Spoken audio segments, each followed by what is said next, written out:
Balancing में problem land की energy से नहीं होती, बल्कि रेमेडीज इसलिए फेल हो जाती है क्योंकि लैंड की रियल बाउंड्रीज ही सही नहीं होती है।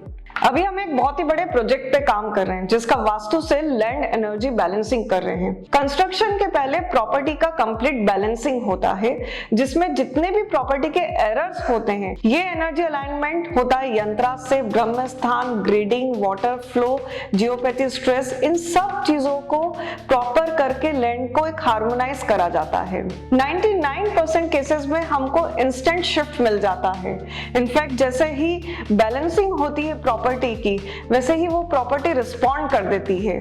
लेकिन इस प्रोजेक्ट में कुछ ऑफ था। डिस्पाइट डूइंग एवरीथिंग, हर करेक्शन, हर एनर्जी अलाइनमेंट, हर वाइब्रेशन चेक करने के बाद भी ये प्रॉपर्टी रिस्पॉन्ड नहीं कर रही थी, which was very shocking for us, क्योंकि हम इतने साल से लैंड एनर्जी बैलेंसिंग कर रहे हैं।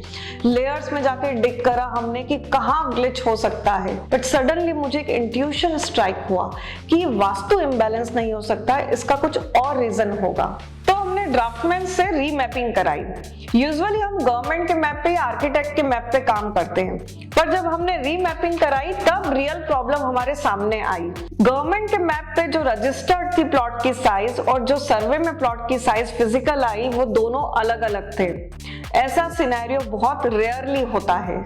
Vastu works only on truth, क्योंकि उसकी लैंड की सच्चाई ही उसकी एनर्जी का फाउंडेशन होती है।